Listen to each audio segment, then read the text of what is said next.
My name is Sudhir Pocher. I'm a triple board certified anesthesiologist, pain medicine physician, and addiction medicine physician at the Atlanta VA in Atlanta, Georgia. And I'm excited to bring to you our two wonderful speakers we're all going to talk about buprenorphine for acute pain and how it's great, how it sucks sometimes, and just generally what you should do or not do with it. And at the end, we would love to hear, along with questions that you have, your guys' experience in using it too, because this is not something that's being done maybe widely in a lot of institutions at this point. So without too much further ado, I want to introduce our two esteemed panelists.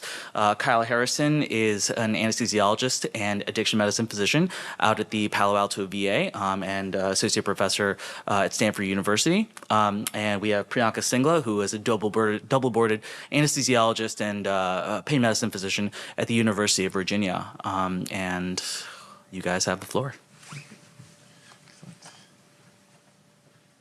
Thank everyone for coming to the talk. We actually have a nice window room, which is an upgrade. So I'm going to speak on buprenorphine for acute pain. So I am an anesthesiologist, do mostly OR anesthesia, acute pain. I do help run the transitional pain service, but I'm also board certified in addiction medicine, do 1 half-day a week in our complex pain clinic with addiction medicine focused. And I have no disclosures.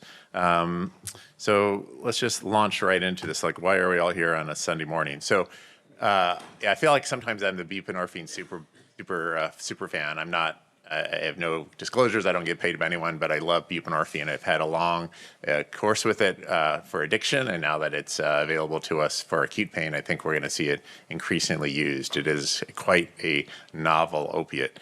Why do we care? So has less respiratory depression, especially at higher doses. There's less hyperalgesia, which is something that we struggle with all opiates.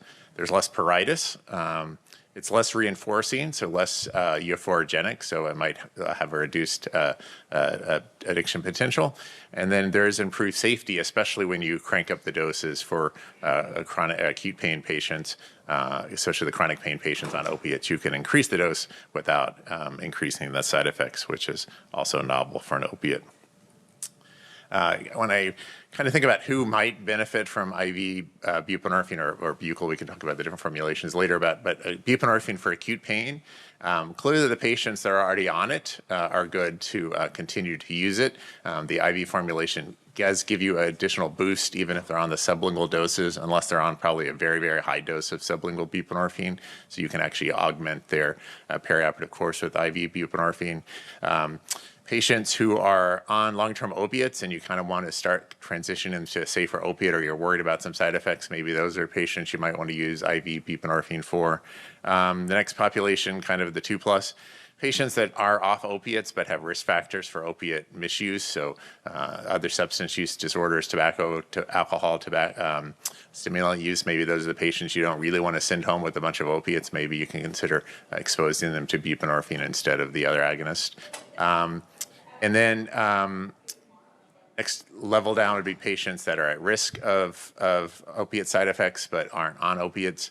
Their side effects still are there. They're manageable, but they're not zero. It's not a zero risk medication. So then the last, I would say, maybe not doing it for patients who are totally no risk factors, not major surgery, not on opiates. Why deviate from what we already do well, which are the short courses of opiates. So that's kind of a frame of like when we would use the different formulations.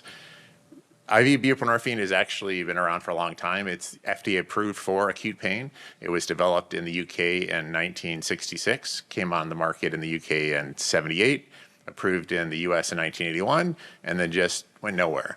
And I tried to look into this where this might have occurred. I wasn't practicing back then, but I think one of the big factors was that fentanyl, which kind of predated buprenorphine about 10 years, came off patent right around this time.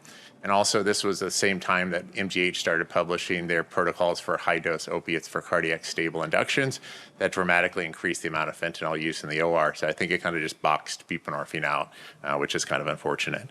2002, it was first approved for OUD, opioid use disorder. 2010, the patch was approved for pain. And then 2010, the buccal formulation also for chronic pain.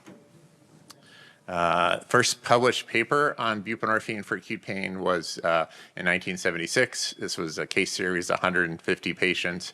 and they reported, you got to love how the old studies, they could just report analgesia rated very good. 71% of the patients had very good analgesia. So that's pretty good, though. Very good. So, almost 75% of their patients had very good analgesia. And notice this was 4 mics per kilo. So we're going to be talking about mics dosing for acute pain versus the milligram doses for OUD. The first randomized controlled trial was published in 77, and they compared buprenorphine 0.2 and 0.4 milligrams versus morphine 5 to 10 milligrams. And they showed that you had improved analgesia and it lasted longer. And they reported that the buprenorphine was 50 times as more potent than morphine with a longer sustained action. So a preferred and better analgesic profile for these patients. The first paper that showed that buprenorphine could be used for OUD was published in '86, and they gave patients either 2 milligrams or 4 milligrams of sublingual buprenorphine, and they noticed that they had less abuse of opiates, and so this kind of led to the ongoing development of sublingual buprenorphine for OUD, which is now the gold standard with methadone for OUD treatment. So why am I a buprenorphine fanboy? So this is one of the reasons. This is a slide that shows the respiratory depressant effects of fentanyl. On this slide, you see ventilation versus increasing doses. As we all expect, you crank up the dose of fentanyl, the patient's respiratory effort goes to 0. We see it all the time in the OR. Do the same thing with buprenorphine, crank up the dose of buprenorphine, it becomes asymptotic. No matter how much more you give, it stays the same ventilatory depression, which is a depression, but it doesn't go to apnea, which is helpful. But increasing the dose does give you increased analgesia. So once again, this is dosing healthy volunteers at 3 mics per kilo and 6 mics per kilo. Doesn't change the respiratory depression between the 3 and 6, but you double the analgesia. And you can see also how much longer the analgesia lasts by increasing the dose. And this is similar to methadone. For pain control, you increase the dose of methadone, you get longer pain control. Unfortunately, with methadone, you increase the dose, you get more respiratory depression. So that's why buprenorphine is preferred over methadone for respiratory compromise. This one paper I found was a head-to-head with fentanyl versus buprenorphine in the OR. It's the only one that I've seen that's head-to-head. This was out of Japan, and they took 11 patients in each arm for spine surgery. So this was, big surgery, and they gave them 7.6 mics per kilo versus 2 mics per kilo. We can do the math. They weren't 100 kilos because it's Japan, but let's just say 100 kilo patients. So it's like 750 of fentanyl versus 200 mics of buprenorphine. And what's interesting in the postoperative period in the PACU, 2/3 of the fentanyl patients complained of severe pain versus only 10% of the bup. And then if they looked at 20 hours out, which was their furthest they followed these patients, all the fentanyl patients needed rescue analgesia, whereas only 2 of the buprenorphine patients. So a single intraoperative dose of buprenorphine gave pretty significant analgesia for these big surgeries. If you don't know about, obviously you know about buprenorphine, I'm glad you're here. I'm not sure if you're here because you're interested or you have experience, but most anesthesiologists don't have much experience with buprenorphine. This is a paper out of Rapham that they ask what was the most common opiate you prescribed in the last year, and you can see obviously hydromorphone, fentanyl, less so oxycodone, and then only about 20% of people had used buprenorphine last year. It did not break it down whether or not that was IV versus just continuing their additional or standard sublingual or buccal doses, but clearly, not a huge experience in most people's experience with buprenorphine. So let's get into what buprenorphine is. So it is a semi-synthetic, meaning that it is modified from a constituent of poppy, of the opium poppy. So it's thebaine. It's one of the parts of the opium poppy, and they modify it. And what's unique about buprenorphine is it is an agonist and antagonist depending on which receptor is acting on. So it gives you partial agonism at the mu receptor, and we'll talk about why that gets confused with people think partial agonism is antagonism. It is not. An antagonist is naloxone or naltrexone that blocks the receptor. This stimulates the receptor, but just not to 100%. But there's some other reasons why you still get sustained analgesia, which I'll talk about in a moment. It does block kappa, which gives you an improved anti-hyperalgesic effect, and also is an antidepressant, which is also positive. Also has action at delta and nociceptive opiate peptide receptor as a partial agonist. It does not recruit beta-arrestin, so beta-arrestin activation is one of the pathways that kind of causes some of the side effects that we see in opiate use, such as respiratory depression, constipation. So the fact that it does not recruit beta-arrestin is a positive. We talked about the ceiling effect on respiratory depression. It does not cause mu receptor downregulation, which is another positive thing. Other opiates downregulate through the beta-arrestin pathway.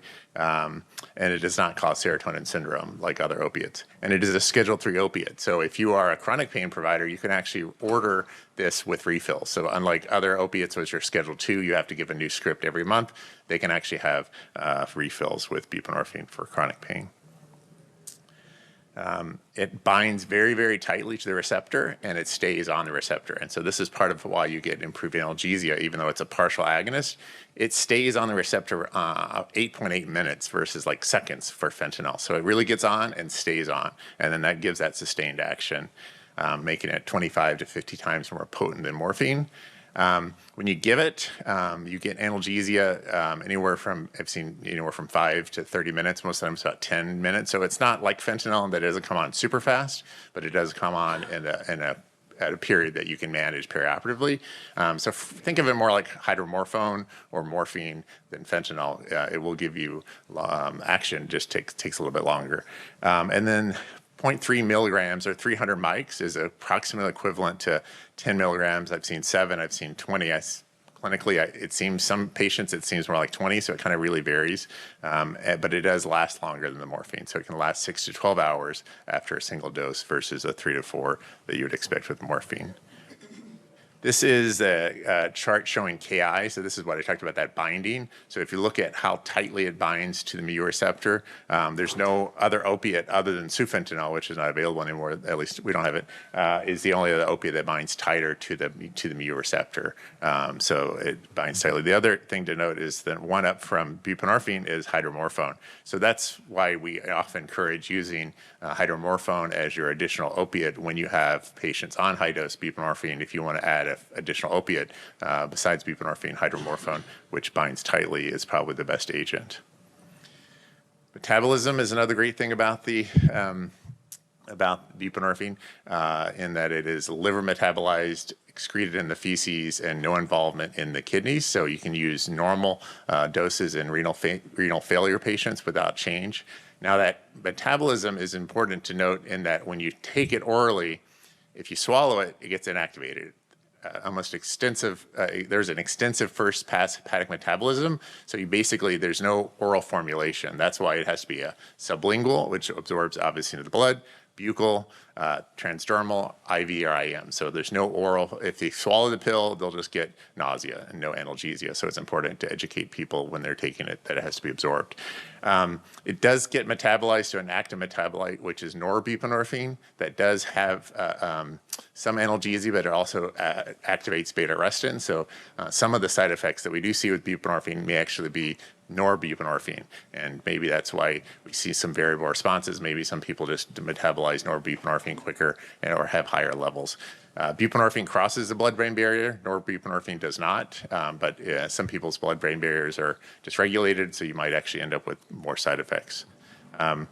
Pediatrics, the ceiling effect may not be there for young kids less than 2 years of age. If you use it IV in a controlled setting, that you probably have the safety of buprenorphine, but there are reports of children having injury and death. Likely, the reports are when they're using or taking their parents' sublingual, they pick it up thinking it's candy, and they ingest it.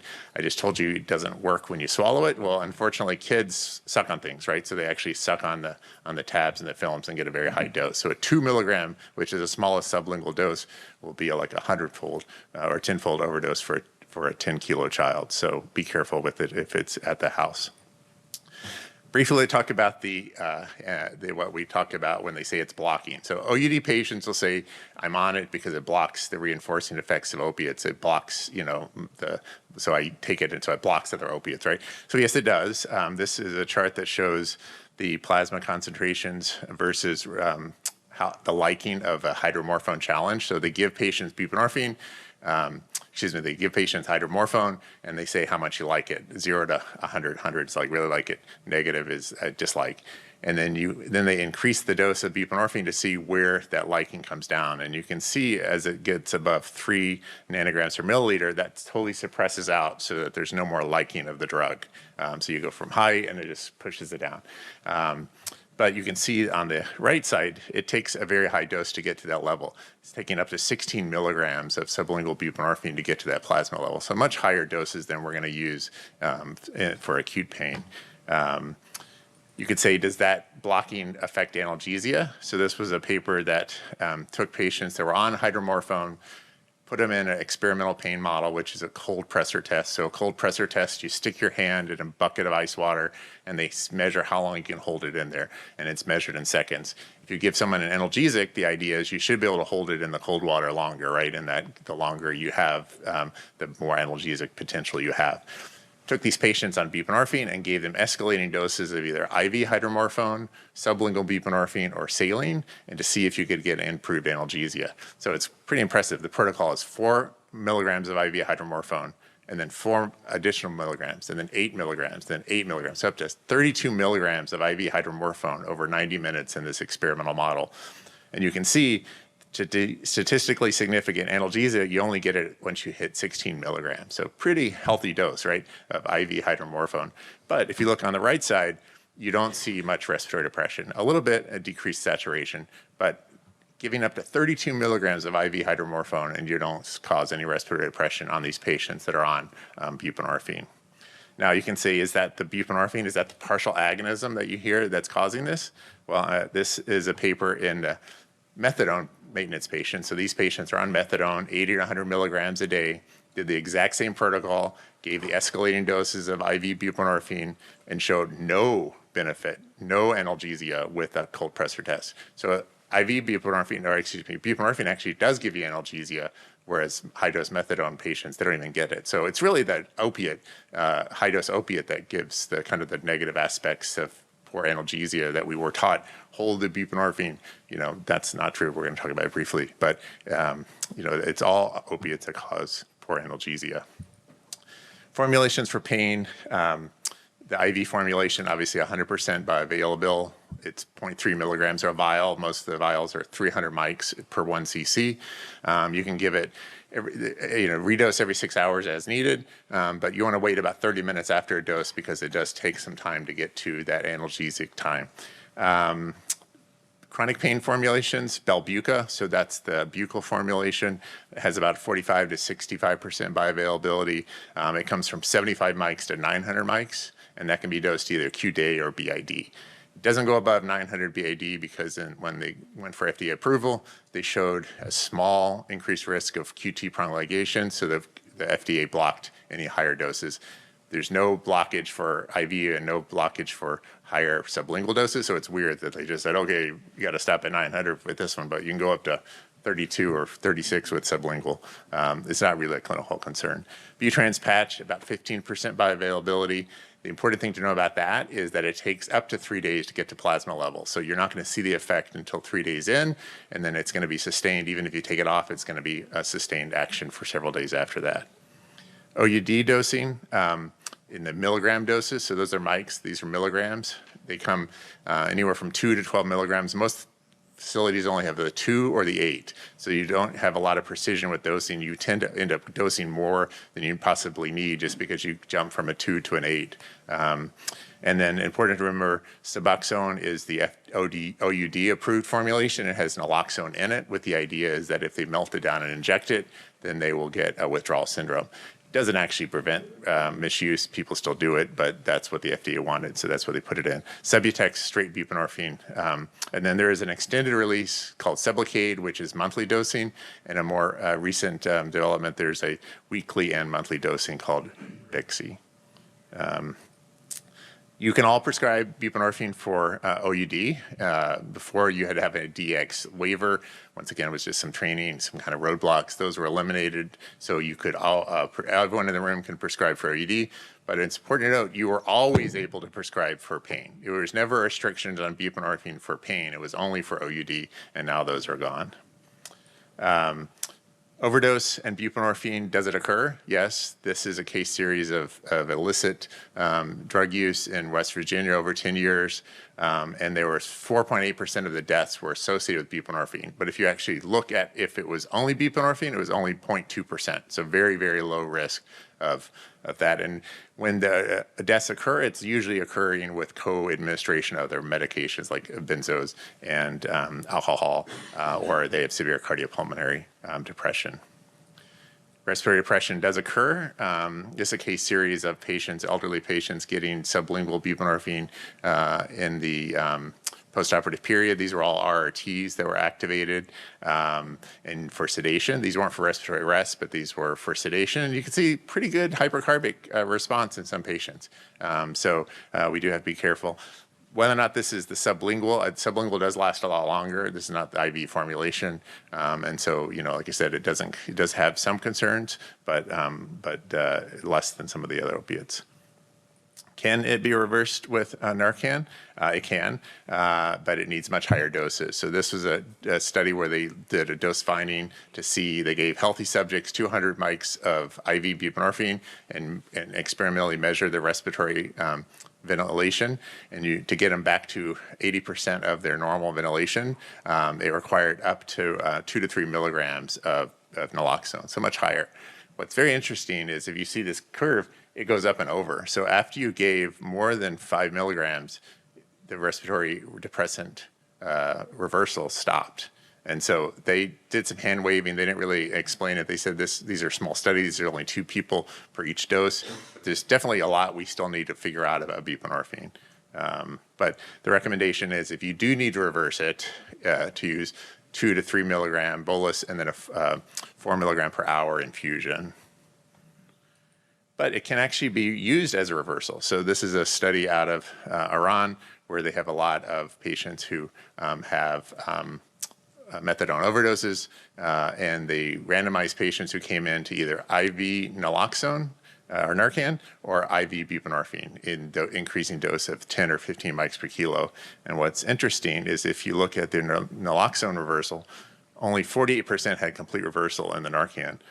In the buprenorphine, the lower dose you got to 85%. The high dose you had 100% reversal with buprenorphine. And the withdrawal symptoms, 56% of withdrawal symptoms occurred with naloxone.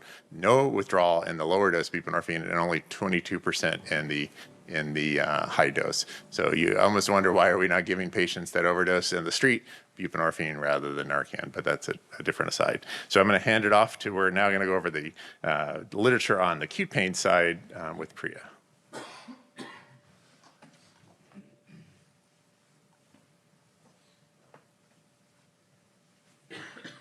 Thank you, Dr. Harrison. Thank you, everybody, for being here. I work as an anesthesiologist, acute pain and chronic pain physician at University of Virginia. And I'm going to talk about why do we need another medication when we have opioids that are effective? What is the available evidence for use of buprenorphine exclusively in acute pain? That is, what routes have been used, what is the efficacy, and any adverse effects that have been noted in the literature. What do we do when patient is already taking buprenorphine and is posted for surgery? And what do we do when patient has untreated opioid use disorder and the team is not comfortable, it doesn't feel safe to discharge patients on full mu agonists? So why are we having this talk? We have a problem. It's a twofold problem. One is, in spite of the potent opioids, about 80% patients report moderate to severe pain in the postoperative period. And literature has shown, or research has shown, that these patients, a substantial portion of them will go on to develop persistent post-surgical pain. Opioids, when it's prescribed for the postoperative pain, 6% patients persist to use these after surgery, and this is new. These patients were not on opioids before surgery. One study has shown that there is 7% increased odds of opioid overdose when these patients continue to take opioids within the first year of surgery. This graph is the official data, and it shows that about 80,000 Americans lost their life in 2023 to opioid overdose. So it is a huge problem, and we as anesthesiologists have maybe a role to play in what we are doing in the operating room. So an ideal analgesic would be like the seesaw, right? Less adverse effects and great pain relief. Buprenorphine, does it fit that bill? Well, it has been billed that it has effective analgesia, it has lower risk of misuse and dependence, it has a longer duration of action, as Dr. Harrison mentioned. It has a favorable metabolic profile. It can be used safely in kidney patients, and that is especially applicable to our elderly patients who are more prone to respiratory depression and have kidney issues simultaneously. And it is useful in patients already on buprenorphine for opioid use disorder. So let's dive into the evidence. This is a recent meta-analysis and systematic review that was published in RAPM in 2025. It is a meta-analysis of 58 studies that were conducted on buprenorphine in comparison to all opioids versus full, and also in comparison to full mu opioids. It was variable routes. The postoperative pain was their primary outcome. What was the pain intensity after surgery? Their secondary outcomes included rescue analgesia use, duration of analgesia, and adverse effects. So the authors concluded that the patients who were put on buprenorphine, any dose, any route, had better pain relief after surgery. They had reduced analgesia requirements after surgery, and the odds ratio for that was 0.4. Buprenorphine provided prolonged pain relief. The pain relief rated was, on an average, 8.5 hours, and there was no difference in adverse effects between the full mu agonists and buprenorphine group. This is a forest plot that shows the average pain intensity versus all opioids, whether they were partial agonists or they were medicines such as pentazocine or tramadol, and full mu agonists. And you can see that on the bottom, the diamond is clearly in favor of buprenorphine, that it does provide better analgesia as compared to all opioids. When we talk about rescue analgesia, we saw that the odds ratio was 0.4, and you can see that versus all opioids, buprenorphine is providing but less need for rescue analgesia. This is another systemic review and meta-analysis that compared buprenorphine just to morphine, and it included 28 studies. The meta-analysis was published in 2018, so they considered studies that were published till 2017. Now, these authors looked at acute pain, regardless of whether it was post-surgical or in the emergency department. So it included all patients with acute pain. Their primary outcomes was pain scores, and the secondary outcomes included, again, rescue analgesia, nausea, vomiting, dizziness, hypotension, and pruritus. In terms of their primary outcomes, the pain relief was comparable to morphine. There was respiratory depression was comparable to morphine, and the need of rescue analgesia was similar as well. But if you look at the granular details, one of the concerns about buprenorphine is the onset of analgesia, that it's 30 minutes. The authors broke down pain relief within 1 hour, 1 to 7 hours, 8 to 23 hours, and 24 to 48 hours. And the evidence is overwhelming in the sense that either buprenorphine is equivalent or it is better. They did not quote any study which showed morphine was better. And the authors concluded that there was high level of evidence that there is no difference at 1 hour after giving the medicine that buprenorphine was equivalent.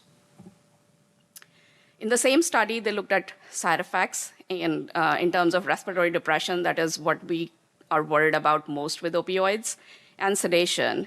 And there was mixed evidence. Some studies showed buprenorphine caused respiratory depression. And yes, it does cause respiratory depression, but the question is, does it go to apnea? Does the patient need rescue intubation? And the percentage of patients requiring that is very less. There were none in this study, in this meta-analysis that they found that needed intubation. Respiratory depression has not been consistently defined in the sense that every study either takes the oxygen saturation or decrease in respiratory rate. So we need to homogenize that definition in order to compare. And you can see that there was no difference between morphine and buprenorphine in terms of either respiratory depression or sedation. Now, jumping to specific formulations, believe it or not, there is a meta-analysis on every formulation of buprenorphine for acute pain. This one was on both combination. The authors looked at both sublingual and transdermal preparations, not in the same patient, but studies that were quoting either of these two routes. 15 clinical studies till 2022. The authors looked at post-surgical pain.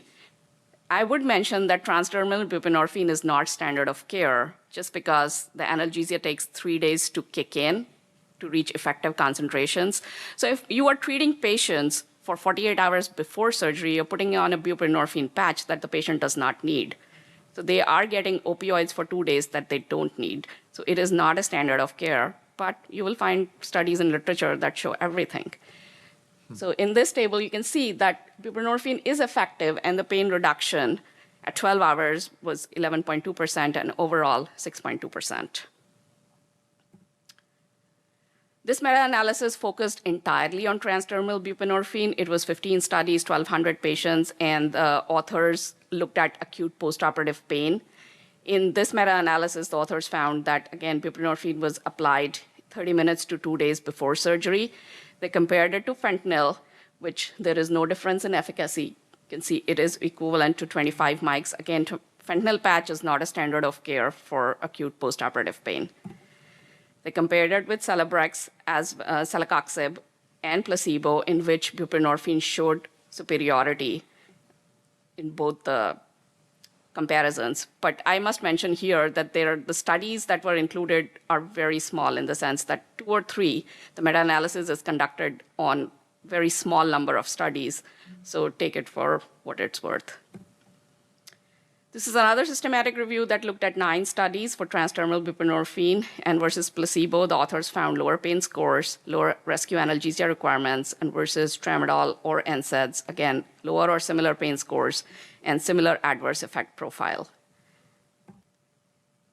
This is a study that looked at buccal buprenorphine, 450 mic, either a single dose or given BID for 3 days after surgery in thoracic patients. Thoracic surgery is one of the most painful surgical procedures. We all know that it's difficult to control pain because of various factors that make it more painful.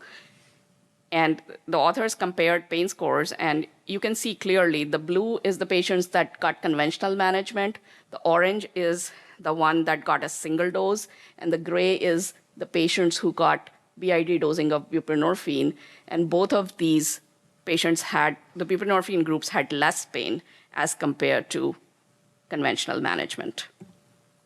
This is a table that is showing that the total oral morphine equivalence that was needed by patients after surgery, in total, buprenorphine was providing better analgesia, specifically the single dose, as you can see, that is statistically significant. And I would argue that even it's clinically significant, decrease in oral morphine requirements, both in a single dose and BID dosing after surgery.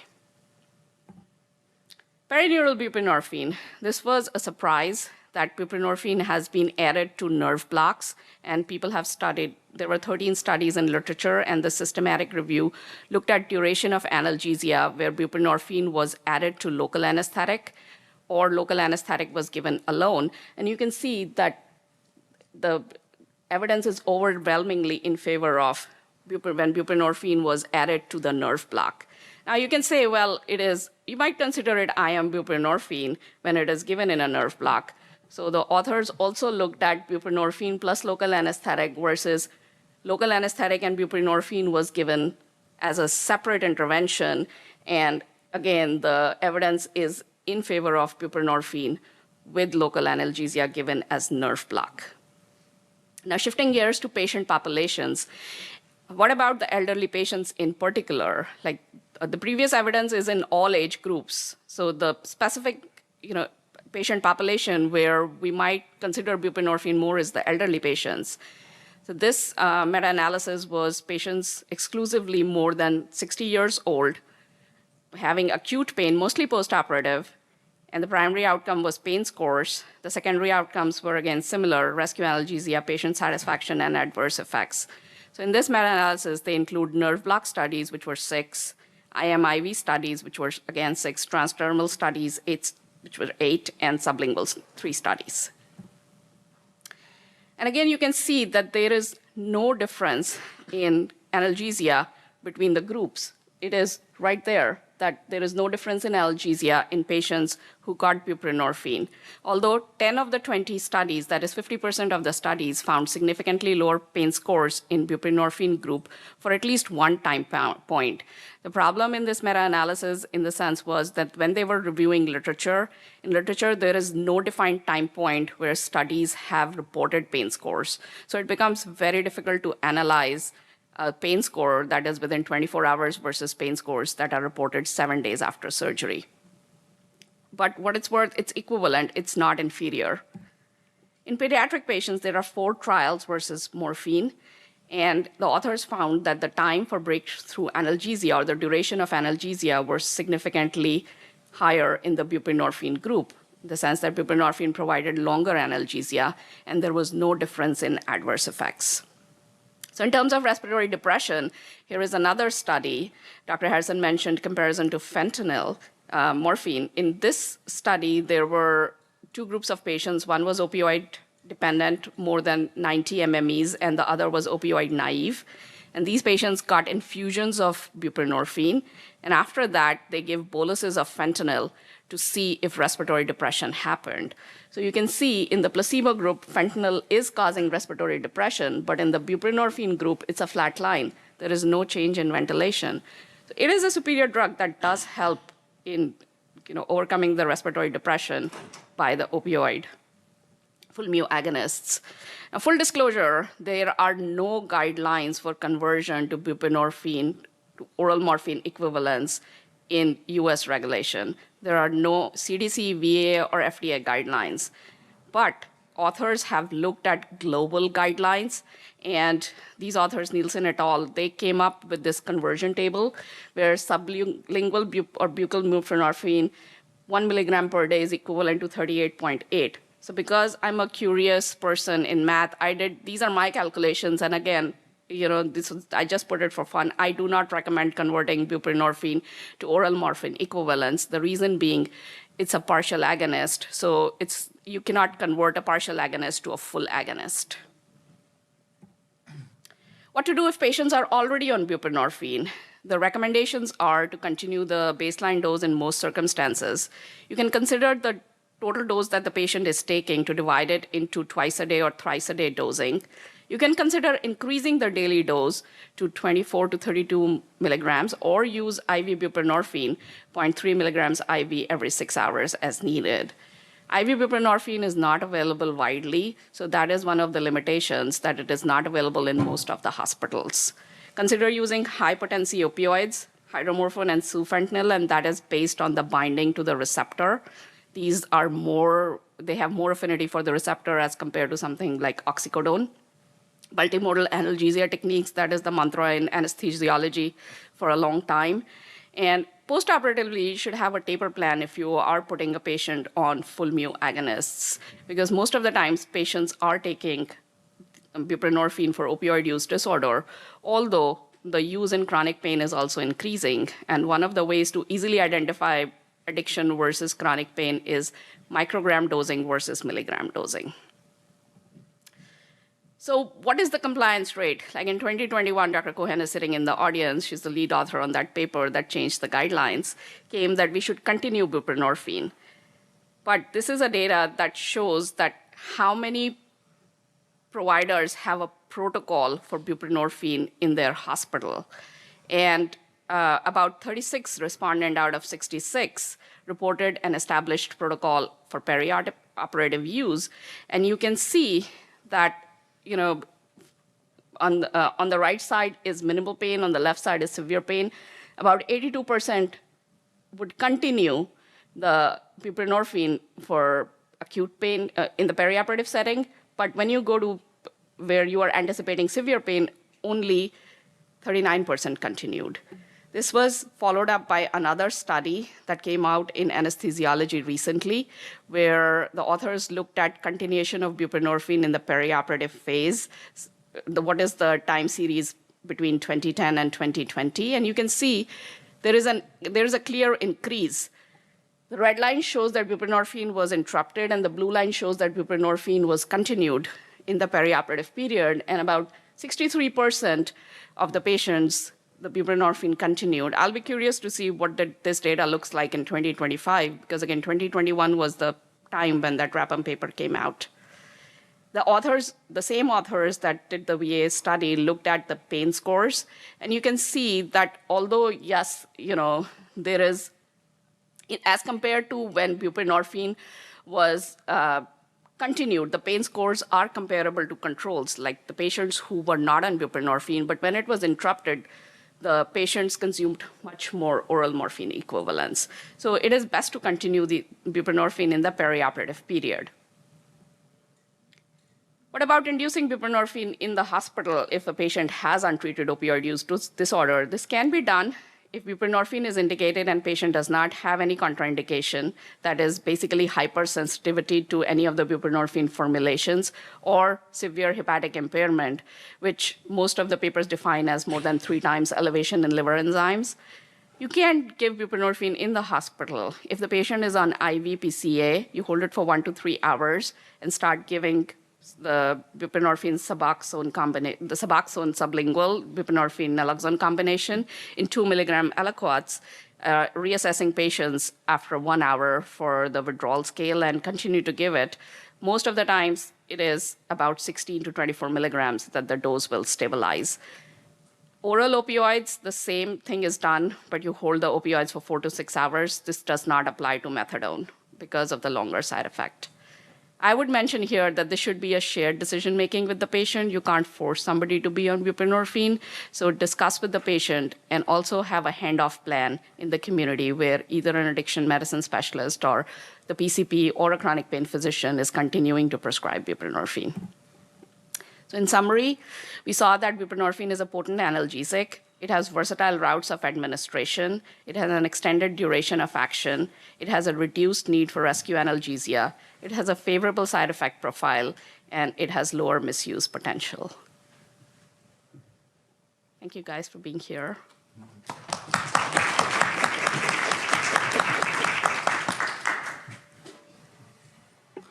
Man, one more big round of applause. Those are 2 really good talks. Thank you guys.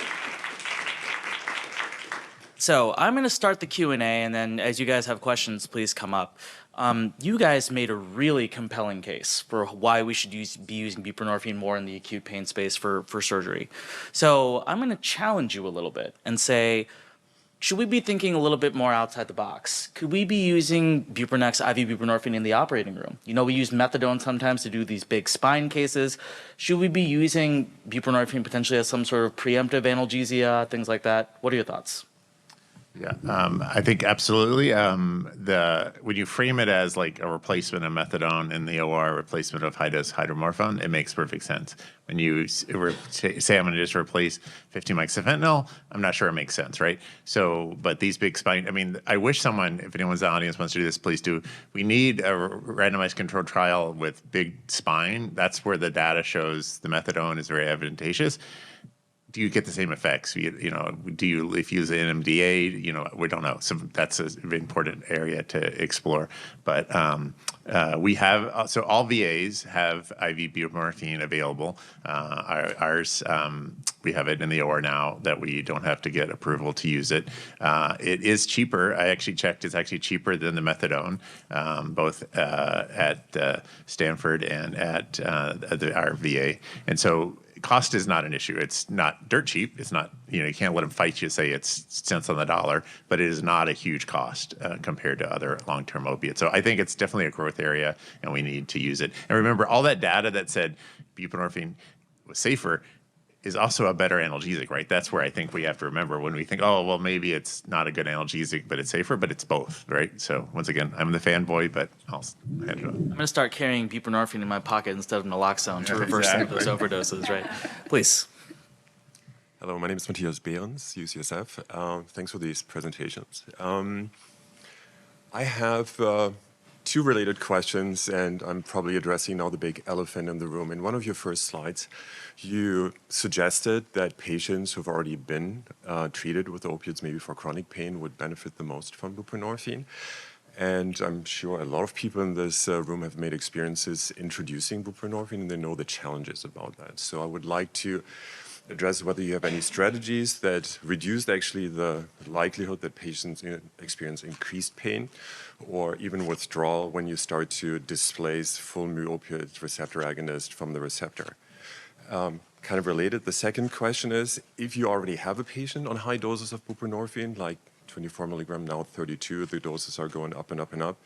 We know that with a dose of 24 milligram of buprenorphine daily, you already have more than 90% of the mu-opioid receptors basically bound to buprenorphine, or the other way around.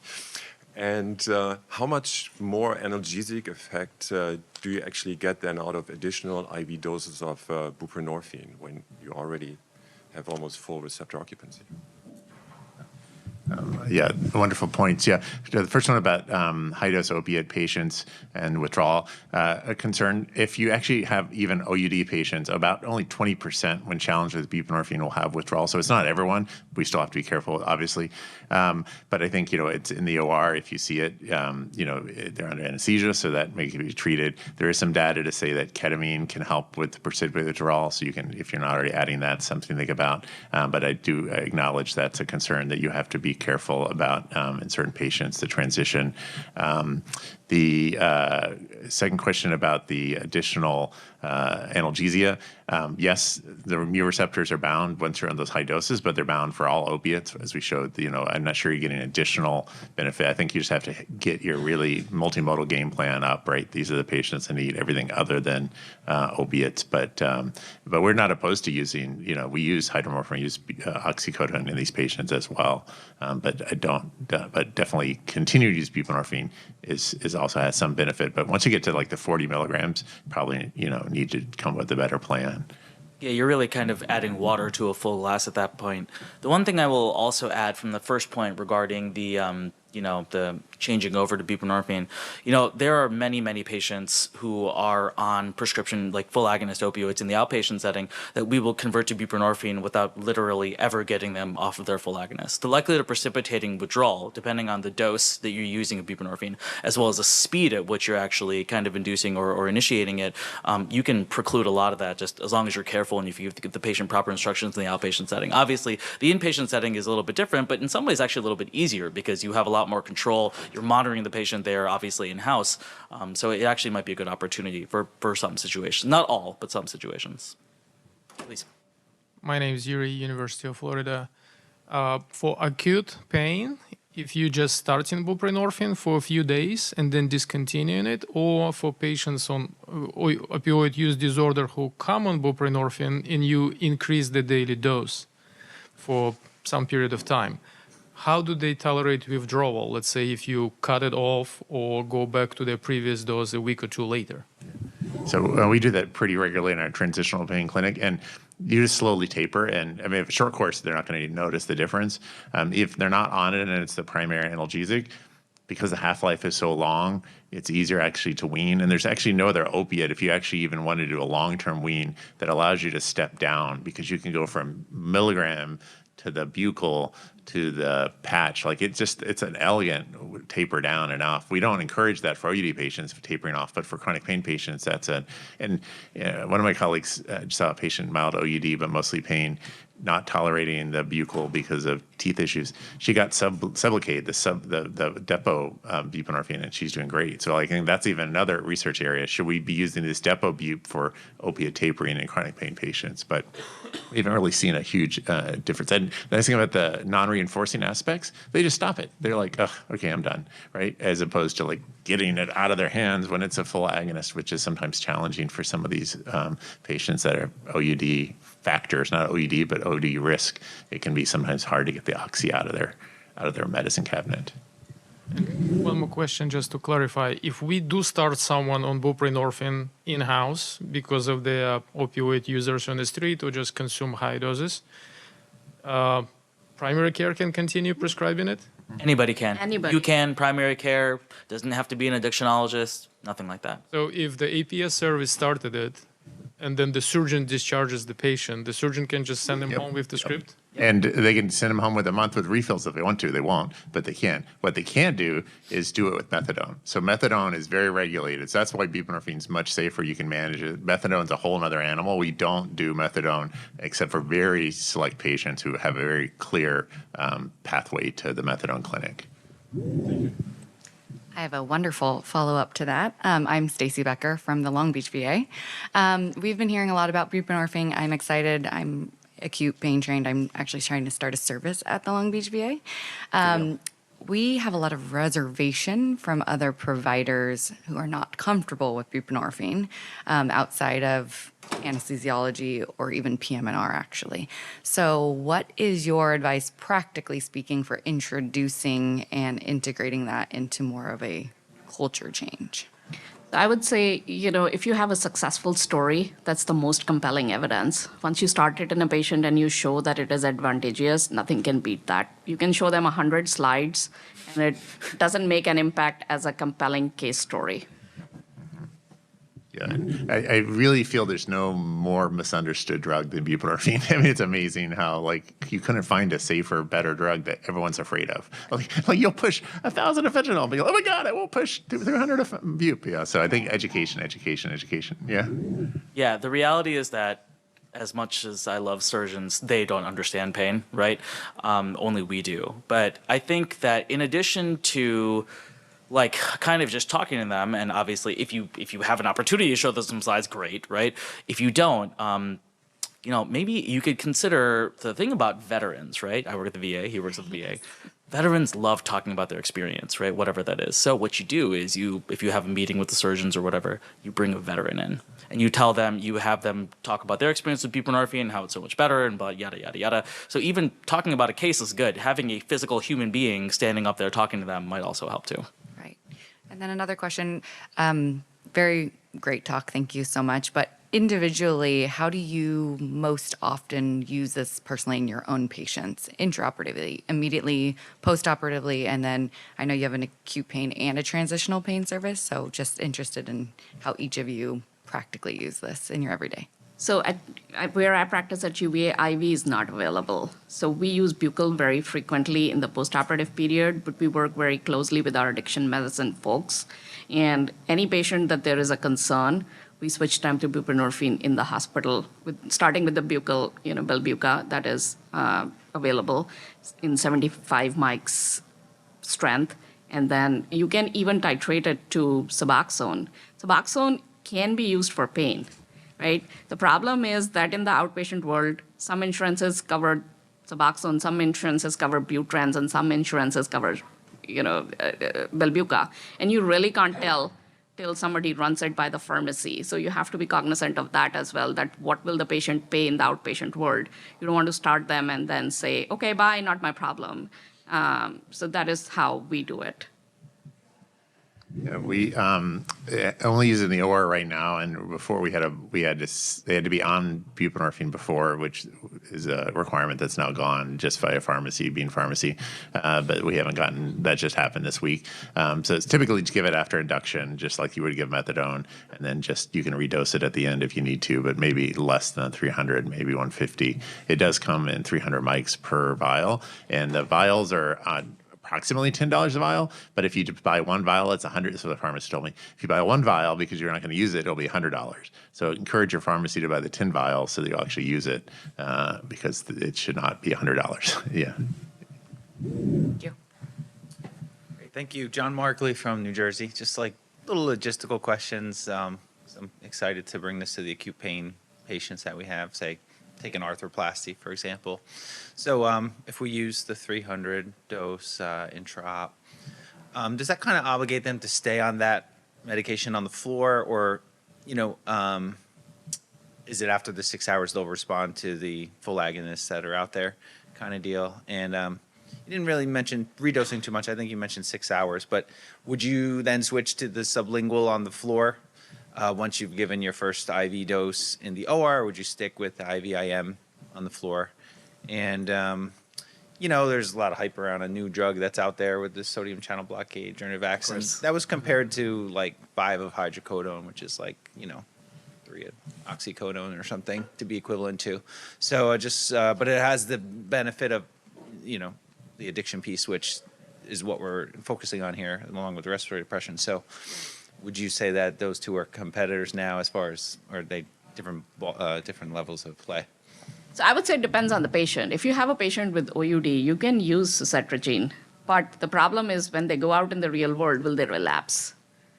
That is the problem. And that is why the recommendations are to continue buprenorphine if they are already on buprenorphine. As for whether you can continue in another form, yes, you can. One of the buccal studies that just came out, in that study they just gave 1 dose, and after that it was whatever opioid. So it can be used with other opioids. And if I have IV available, I would do IV. Buprenorphine has undergone a renaissance, just to say. It was developed as an IV drug. It has been actually used in PCAs. If you look at the older studies, people have compared IV use of buprenorphine PCA to full mu agonists. So it can be used repeatedly. And you can also switch it to the buccal form because it is a less dose as compared to the sublingual form, which is a milligram dose. Yeah, there's a protocol out of the Yale VA where they're doing IV in the PACU or PACU and then the Belbuca post-op. As we get our experience, 300 is way too much to be used outside the OR, right? You need to way reduce that dose if you're going to give it IV unless they're opiate tolerant, right? Opiate tolerant people are different. We're talking about opiate naive, which are going to have higher risk of the problems. But the Belbuca, it lasts longer, so I think that's also the caution. Like it may be more sedating, whereas IV is at 6 to 12, whereas the Belbuca is 12 to 24 hours. So I think you just find the right dose. I think that's what we're all trying to figure out. Like, what's the right dose? I don't want, like, we had a patient that I saw last week, and he had been on rectus sheath catheters. They need to come out. He still had high output NG on PCA. It's like, oh, let's start Belbuca. But that's not the guy I want to get sedated with high NG output, right? And he aspirates on the floor. So I think we're still trying to figure out where you got a lot of positives, but maybe a negatives. We've got to figure out where the best place is. You made such a strong case to not worry about the respiratory Well, depression. sedation is different than respiratory depression. Okay, People get sedated, and we have to be cautious about sedation. All those were those RRTs were for sedation, right? And then hypercarbia if they have cardiopulmonary